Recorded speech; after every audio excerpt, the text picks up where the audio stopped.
in association with.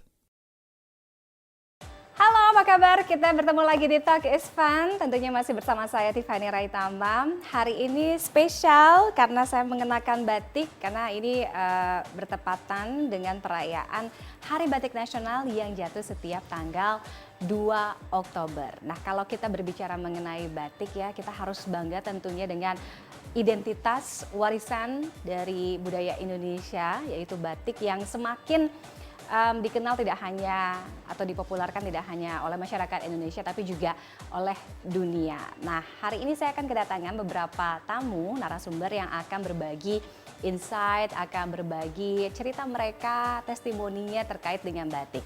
Tamu saya yang pertama adalah seorang artis, seorang penyanyi yang hampir di setiap kesempatannya tidak hanya pada saat dia perform tapi juga di kesehariannya selalu saja mengenakan batik ya dalam unsur pakaiannya. Nah, siapa dia? Kita lihat tayangan yang satu ini.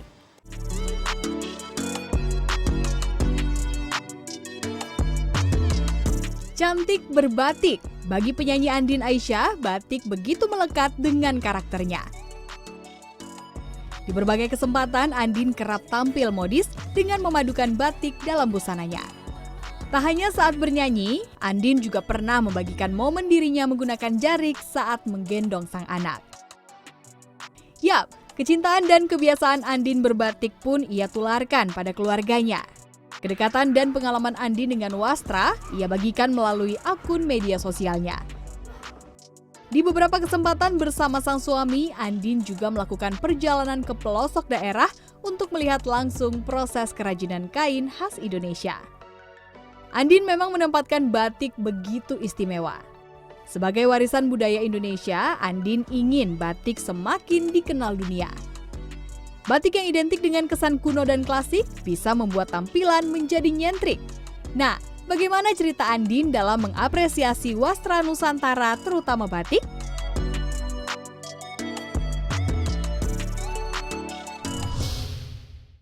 Batik tidak hanya selalu membuat cantik, tapi dengan mengenakan batik juga membuat tampilan kita bisa lebih nyentrik ya. Termasuk tadi sudah saya kasih ya pengantarnya, musisi, penyanyi, mungkin bisa dibilang juga icon fashion gitu. Karena tampilan-tampilan outfitnya tuh gemes semuanya, apalagi kebanyakan mengenakan batik ya. Sudah hadir di Talk is Fun kali ini ada Andin. Halo, Hai Andin. hai Fani. Aduh, ini cantik banget.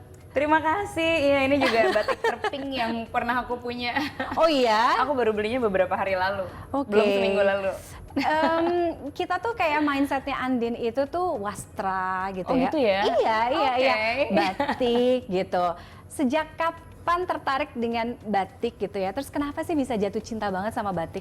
Sebenarnya kalau diperkenalkan dengan batik pastinya dari kecil. Karena kan ya seperti orang Indonesia yang lainnya gitu pasti ada hal-hal turun-temurun yang berkaitan dengan budaya yang diturunkan oleh orang tua kita gitu.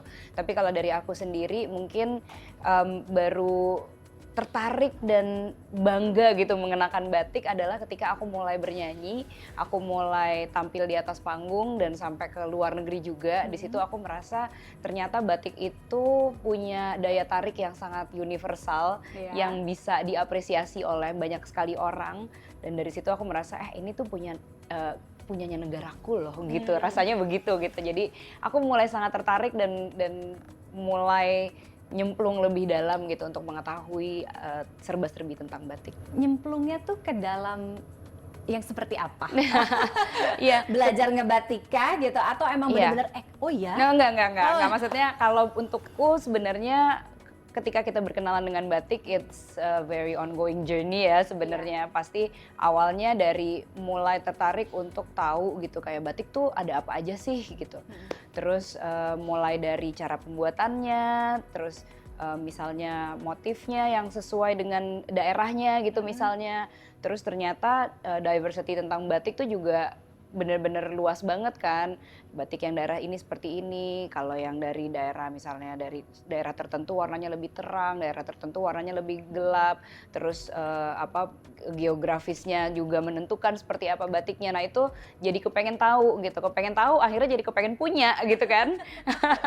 Jadi aku rasa mulai dari situlah nyemplung lebih dalamnya gitu, dan kemudian baru abis itu ngulik-ngulik seperti apa sih batik itu bisa dikaryakan gitu. Selain dengan memakainya sebagai kain seperti ini, ketika nanti jadinya baju gitu jadinya seperti apa, dan kalau baju di keseharian kayak apa, baju nyanyi juga kayak apa gitu. Jadi ya lumayan lah selama beberapa tahun ini gitu ya kayaknya mendalami tentang batik gitu. Walaupun aku juga sebenarnya bukan pakar batik, tapi aku berharap justru kita ini yang bukan pakar batik itu juga punya ketertarikan untuk menyelam lebih dalam untuk mengetahui dunia batik gitu. Iya, punya andil lebih besar lagi ya. Termasuk gini, kalau dulu tuh atau mungkin sekarang masih ada mindset gitu ya, anak-anak muda tuh kalau pakai batik tuh kuno banget. Kuno gitu ya. Iya kan, kayak old school banget. Jadi mungkin ketertarikan untuk menggunakan batik itu nggak terlalu besar lah dibandingkan dengan yang lainnya gitu. Tapi kalau ngelihat Andin bahkan ngegendong anak itu juga pakai jarik. Iya, iya. Nggak dibilang ngapain sih gitu. Kan bisa pakai yang lebih kekinian gitu. Kenapa masih pakai jarik? Aku merasa sebenarnya kini atau dulu itu adalah sebuah mindset aja sih gitu. Mungkin karena mindset kita ngelihat orang tua kita ngendongnya pakai jarik, terus orang tua kita mungkin pakai batik dengan gaya yang seperti apa, terus kayaknya kita mengasosiasikan dengan sesuatu yang lampau gitu. Padahal sebenarnya ketika kita punya gaya sendiri gitu di saat ini, ketika kita punya satu statement sendiri, aku rasa mungkin banget kok untuk dikolaborasikan dengan batik gitu.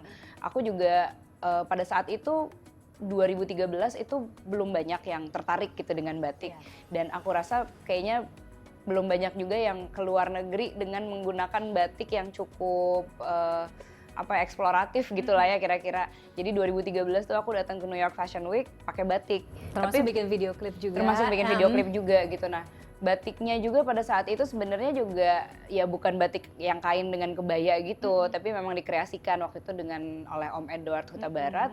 Terus di situ banyak banget yang tertarik gitu.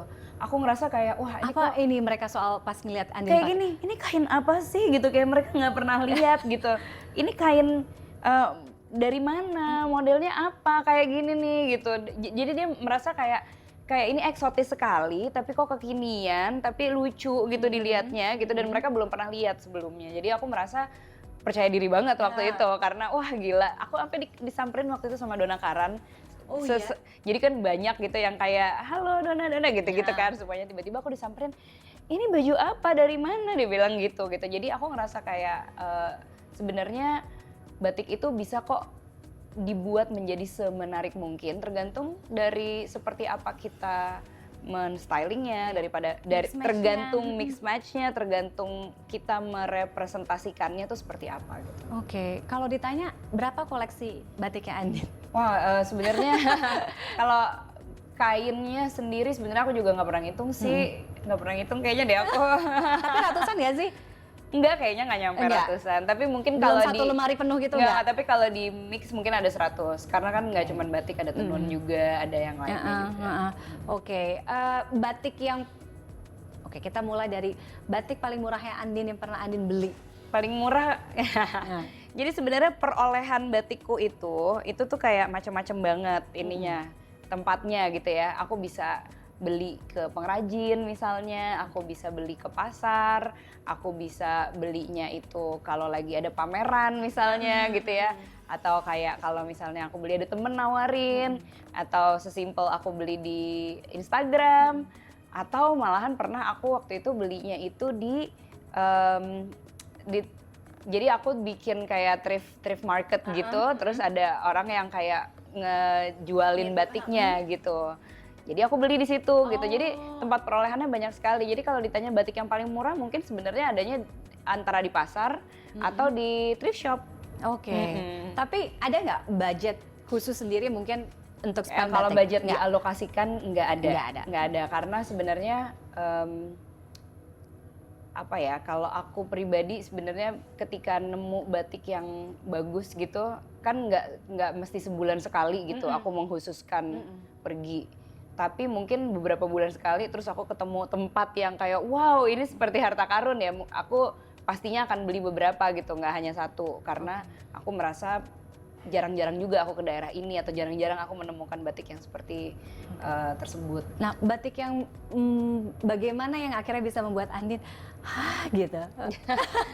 Sebenarnya random juga sih, random. Tapi kalau ditanya misalnya motif yang paling aku suka sekali dengan motif parang karena dia yang paling klasik dan menyimbolkan keberanian dan kekuatan gitu ya. Tapi aku juga suka kalau misalnya ditanya dengan batik-batik yang saat ini, aku juga suka motif-motif kontemporer karena rasanya kan muda banget gitu kan. Terus aku juga suka kayak peranakan itu aku sangat cinta sekali gitu karena juga warnanya dan yang lainnya gitu. Jadi biasanya yang paling menarik perhatianku pertama kali adalah karena warna. Oh, jadi bukan dari motifnya gitu. Warna-warna apa? Bold atau sogan gitu? Iya lagi aku tuh warna yang ini lebih ke warna yang warna-warni. Oh, oke. Warna-warni tapi ada playful satu gitu playful ya. tapi ada satu komposisi yang estetiknya sendirilah gitu. Ini Andin udah bawa beberapa koleksinya ya. Lemarinya nggak bisa dibawa ke sini kan? Nggak bisa. Ini tadi juga sekenanya aja. Apa yang paling berkesan dari beberapa koleksi Mungkin batik Andin? aku cerita aja kali ya. Jadi ini hampir sebulan yang lalu nih aku beli di di pameran. Waktu itu ini tuh adalah dari Jawa Barat batiknya. Ini lucu banget kan menurutku. Iya, nah ini salah satu contoh batik yang jenis batik yang sering aku gunakan gitu karena memang bahannya juga lembek gitu ya. Jadi sangat versatile untuk aku pakai. Lebih keseharian ya? Betul, di keseharian. Dan mungkin banget dipakai di dalam berbagai macam event. Nah ini adalah salah satu contoh batik lawasan yang aku beli via Instagram. Oh iya? Iya, tapi ini lawas banget. Saking lawasnya waktu itu aku sempat kayak agak nggak hati-hati di sini sampai robek. Nah tuh. Ini tahun berapa Andin? Aduh tahun berapa ya? 19. Oh 90-an? Iya maksudnya belum 2000-an? Belum. Ini lawas kok, lawas banget. Bener-bener lawas ya? Lawas, tapi aku juga lupa dari tahun berapa. Tapi yang jelas nih lihat nih waktu itu aku sempat mau giniin sampai sobek. Saking dia sebenarnya udah rapuh banget gitu. Jadi ya, kita juga ini pasti cukup jarang banget dipakai. Hati-hati. Iya jarang sekali dipakai. Bener-bener hanya di kesempatan tertentu gitu. Yang ini seru karena ini batik ini dari Obin, cuman aku dapatnya waktu itu di thrift market. Oh iya? Jadi harganya sangat-sangat terjangkau. Thrift market di mana? Di sini kan? Di sini. Oh, Jadi kayaknya ada orang yang emang ya mungkin udah nggak membutuhkan gitu. Aku siap menjadi rumah keduanya. Tapi ini bagus banget. Oh, ya ini. Iya, ini lebih apa bahannya gitu. ya, lebih ada. Nah, ini gitu. adalah contoh batik ini yang waktu itu aku pakai waktu nikahan. Yang ini. Tuh, jadi atasnya tuh kayak pakai baju kebaya encim gitu. Ini bukan warisan ya, turun temurun Ya, mama bukan, gitu. Bukan, tapi Bener-bener ini menarik sendiri. banget karena ada sentuhan warna merahnya di sini. Oh, yang oke. waktu itu aku pakai waktu nikahan. Ini dulu. pas nikahan. Iya, jadi kembaran. Ada satunya lagi tadi yang tadi. Yeay. Yang ini aku gambar bunga-bunga, yang suamiku gambarnya kayaknya burung deh waktu itu. Ini juga nemuinnya di mana? Ini juga waktu itu kita hunting kain, aku lupa ya di mana, tapi kita hunting. Saking udah Dan ini banyak kainnya ya. juga bukan kain baru, ini kain lawas juga. Kain lawas, iya kelihatan Kain sih. lawas, betul, dari Oke. kelembekannya Dan ya. ini Andin baru banget nyanting. Iya betul, kemarin aku sempat Iya. ke Kudus, ini salah satu batik yang aku beli di sana juga, ini batik cap. Terus waktu itu berapa hari lalu ya, kayaknya sekitar 4 hari lalu lah gitu aku ke Kudus, terus mau nyobain gak nyanting gitu, mau deh gitu. Jadi ini adalah Itu yang pertama bukan dong? Pasti kedua pernah? kedua Oh, pernah, cuman yang oke. pertama kayaknya nggak sampai diwarnain, dijadiin Ini berapa karya gitu. Bikin segini berapa lama? Nggak lama sih, cuman maksudnya sebenarnya ini banyak hal-hal yang bleber dan segala macam. Cuman aku pengen bilang juga ke teman-teman semuanya, cobain deh kalau misalnya lagi ada kesempatan gitu ya main ke daerah yang banyak pembatik di sana gitu, pengrajin, cobain untuk mungkin experience nyanting atau mungkin ngecap gitu.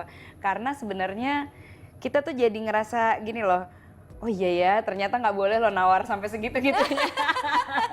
Boleh perempuan. nawar, tapi kalau sampai tega banget, aduh gitu rasanya. Iya. Karena sebenarnya ya ini cuman proses sekian menit gitu, nggak nyampe sejam.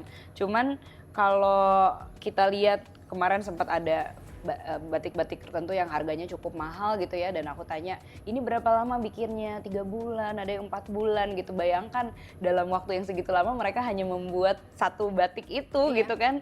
Ya jelas harganya menjadi mahal gitu, karena selain membutuhkan waktunya, itu ketelitiannya juga benar-benar luar biasa banget. Iya, karena Seperti itu itu. mungkin yang banyak orang kadang-kadang kepatoknya tuh harga. Iya selalu Iya, bilang, betul, iya kan betul. selalu bilang kenapa sih kok mahal banget gitu? Itu kayaknya lebih mahal daripada atau sama mahalnya dengan Tas, harga, dengan tas. iya kan, atau harga-harga brand gitu Iya. kan, dari fashion designer yang lebih ini gitu. Itu kan kayak cuman batik gitu. Nah itu pemahaman itu yang mereka tidak mengerti hulu ke hilirnya. Betul, karena kan memang ada proses di situ yang tidak mudah. Tapi sebenarnya kita juga bukannya pengen nakut-nakutin, makanya sebenarnya kan macam dan ragam batik itu banyak sekali gitu. Seperti yang aku pakai ini juga harganya ini sangat-sangat terjangkau, harganya 200.000. Menurut aku terjangkau dong. Oh iya. Iya, gitu. Satu kain. Dan Andin kebanyakan lilit Iya, benar-benar. aku kebanyakan memang batik kain-kain ini tidak aku jadikan rok atau gimana gitu, supaya aku tetap bisa makainya dengan berbagai macam cara. Dengan kain yang sama ini kan sekarang lagi aku lilit menjadi kain gini, tapi kalau di lain kesempatan misalnya aku mau pakai celana terus ininya dijadiin rok luaran bisa aja, atau ini dijadiin dress bisa gitu. Jadi tidak merusak si batiknya sendiri gitu, kalau aku sukanya begitu. Kita bilangnya Andin tuh modis lah. Kamu ngerasa modis gak sih? Aku seneng mix and match, dan seneng kalau bisa make sesuatu yang ada gini, aha gitu kayaknya. Soalnya orang tuh, aku belum pernah lihat ini dipakai orang, terus kok ternyata bisa gitu. Oh, oke. Jadi ya udah pokoknya hasil kreasi sendiri aja Hasil kan. imajinasi. Hasil imajinasi Iya, sendiri gitu. betul. Tapi kadang kalau misalnya IG-nya tuh kayak kok bisa ya gitu. Yaudah deh niruin Andin gitu. Kayak seneng gitu ngelihat dengan mix match yang serba unik gitu. Oke. Mimpi sebelum nanti kita mimpi soal batik, mimpi Andin sendiri yang juga mungkin akan bisa membawa batik vibes-nya ke dalam konsernya. Karena dalam waktu dekat ya kan November ini Andin akan adakan Konser 25 tahun berkarya. 25 tahun Betul. Suara Asmara. Betul. Iya kan? Apakah juga nanti kita akan melihat nuansa batik di sana yang lebih yang lebih tradisional gitu, etnik? Kalau nuansa batik di konsernya nggak ada, tapi di luar konsernya ada. Karena memang aku melihat konser ini sebagai satu kesatuan antara yang ada di dalam dan teman-teman semuanya yang akan ada instalasi di luar lah gitu. Jadi kebetulan aku juga punya sebuah yayasan, jadi social enterprise saat ini namanya adalah Setali Indonesia. Nanti Setali juga akan mendisplay beberapa karya yang termasuk juga batik di luar. Apa yang menggerakkan Andin? Oke, ini kayaknya saatnya aku bikin konser. Jadi ini sebenarnya adalah konser kedua yang pernah aku buat. Memang ini adalah milestone ya menurutku, karena tadinya di 15 tahun, kemudian 10 tahun berikutnya aku membuat di 25 tahun, dan angka 25 ini memang pas banget lah kalau menurut aku dari seperempat abadnya. Kemudian di tahun ini pun aku juga usianya 40 tahun gitu, jadi semuanya tuh rasanya seperti pas gitu.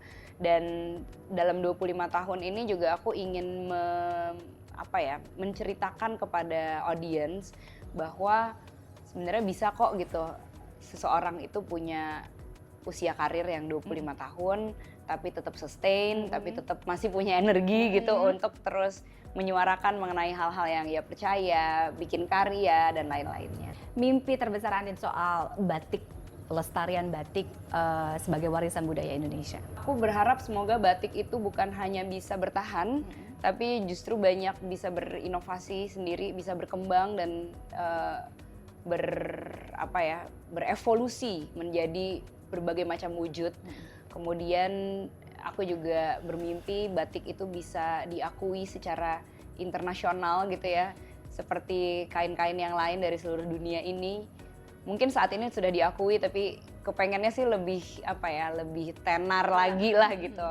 Seperti kalau ngelihat dari negara lain kan mungkin ada kain A, kain B gitu ya.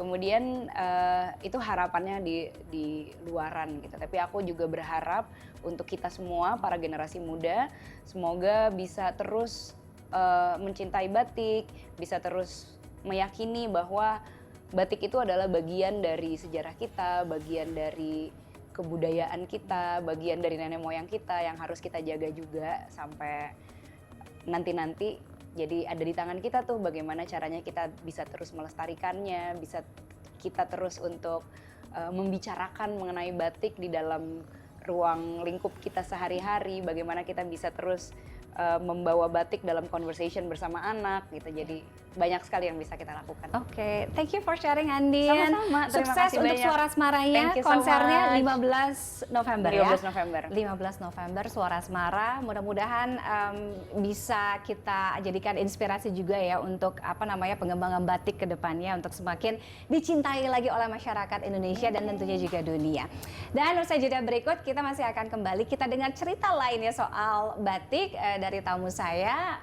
Tetaplah bersama kami di Talk is Fun. Batik kan masuk dalam kategori budaya tak benda. Iya, warisan budaya tak benda. Warisan budaya tak benda. Itu udah dipatenkan sama UNESCO. Itu bukan kain ya, karena tak benda. Kalau kain kan benda. Benda.